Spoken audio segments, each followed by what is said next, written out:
안녕하세요. 저는 숙명여자대학교 학보사 숙대신보의 편집장 임규민이라고 합니다. 먼저 오늘 청년들과 직접 만나서 목소리 전할 수 있는 자리를 마련해 주신 것에 굉장히 감사하다는 말씀 드리고 싶습니다. 저는 학보사 편집장으로서 대학생과 청년층이 현실적으로 느끼는 고민과 바람을 대신 전달드리고자 하는데요. 청년들은 양질의 일자리가 부족해서 단기 알바나 불안정한 노동에 의존하는 경우들이 굉장히 많습니다.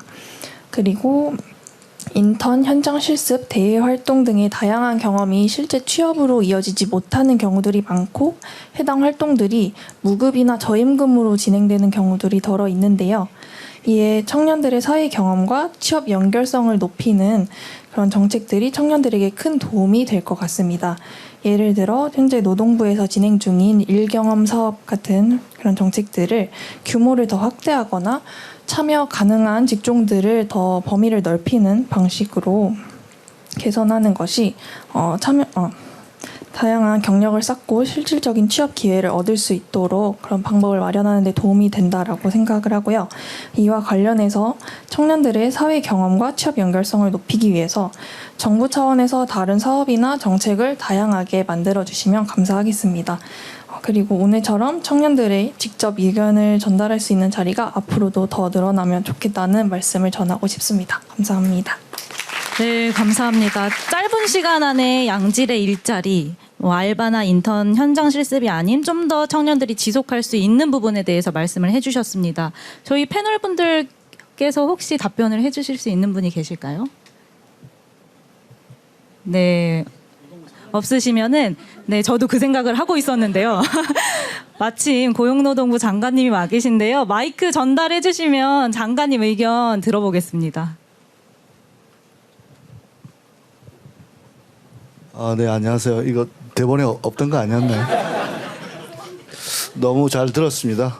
청년들은 기업에서는 경력직을 올 상반기만 하더라도 82%가 경력직을 선호하고 청년들은 취업도 못해서 경험이 없고 경험 없이 취업 못한 악순환이 빠지고 있는데요.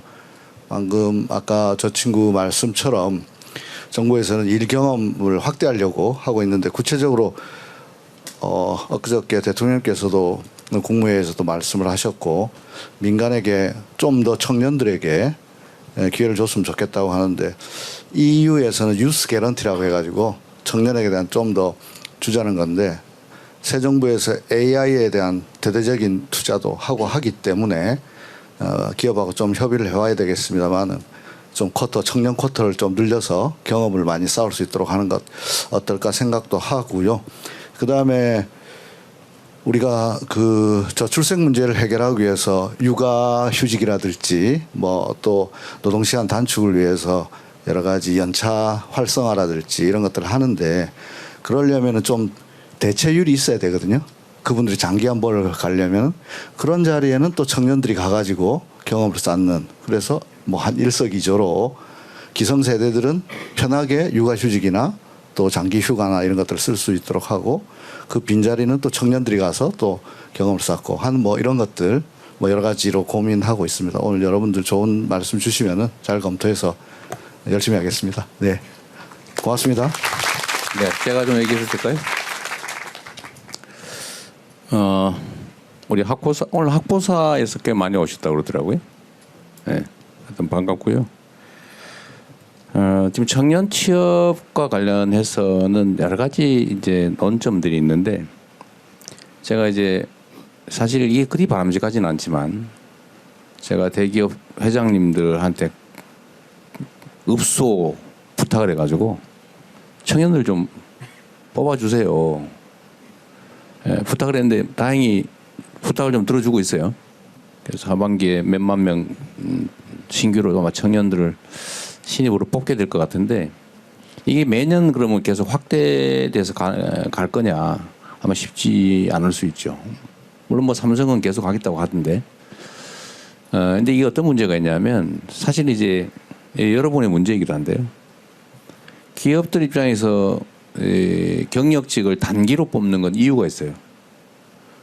제가 경영을 하지는 않지만 그 사람들 입장에서는 첫째로 효율적으로 이미 훈련된 사람을 뽑아 쓰는 게 이익이다. 뭐 이게 전부 당연하겠죠. 그럼 옛날에는 안 그랬냐? 옛날에 다 신입 사원 뽑아가지고 교육 훈련 시켜서 일 시킬 때 이때는 그러면 그 경력직을 뽑는 게 그러면 더 유리하지 않았느냐? 그렇지 않죠. 당시에도 경력직을 뽑았어요. 그런데 그때는 왜 신입 사원들을 많이 뽑았냐? 이것도 이제 일종의 악순환인데 당시에는 일단 취직하면 기본적으로 정년 보장을 했어요. 그러니까 경력직 뽑으려도 이미 다른 회사에서 잘 안 나와요. 서로 그렇게 체계화돼 있으니까 경력직 뽑는 게 쉽지 않고, 근데 할 수 없이 당연히 신입 사원을 청년들을 뽑아서 일정 기간 교육시켜서 이제 제대로 된 업무에 투입하는. 그때까지 약간의 비용이 나겠지만 또 다시 제대로 된 일을 하면 또 성과가 나오고, 이렇게 하다가 이게 어느 순간에 깨진 거죠. 여러 가지 이유들이 있긴 한데 지금은 이제 종신고용, 정년 보장이 잘 없어요. 기본적으로 종신고용하지 않습니다. 그때 이유가 여러 가지 있죠. 효율적이기도 하고, 또 하나는 이제 노동조합 이슈가 있죠. 고용의 유연성이 확보가 안 되니까 필요할 때 내보내고 다른 사람을 뽑거나 아니 전환을 하기는 쉽지가 않다. 그러니까 기본적으로 계속 쓸 거라도 일단은 뭐 한 2, 3년 계약으로 연 계약으로 계속 갱신하는 방식으로 쓰게 된 겁니다. 그러다 보니까 너무 이제 쉬워지니까 그러니까 경력직을 뽑는 게 또 쉬워지니까 다 이렇게 다 전환을 해가지고 청년들은 이제 길에서 스스로 상당한 경력과 실력을 쌓지 않으면 취업할 수 없는 지경이 된 거예요.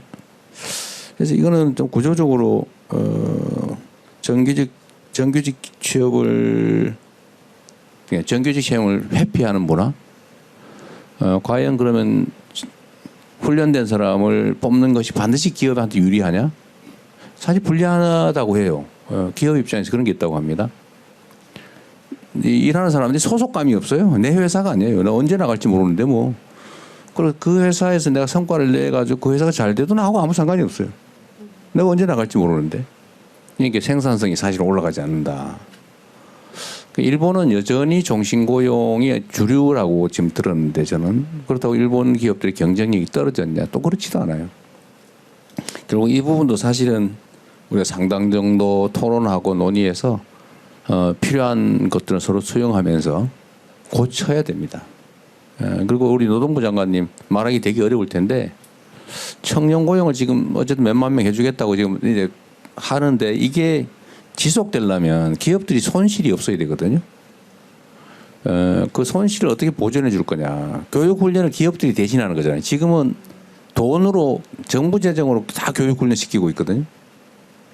근데 이제는 기업들이 만약에 그렇게 해주면 기업들이 하는 그 역할에 대해서 세제 혜택을 주든지 어떤 경제적 혜택을 주어서 손해가 안 나게 하는 그런 시스템도 좀 필요하지 않을까 하는 생각이 듭니다. 제가 다음부터 말 많이 안 할 테니까 많이 하세요. 네, 감사합니다.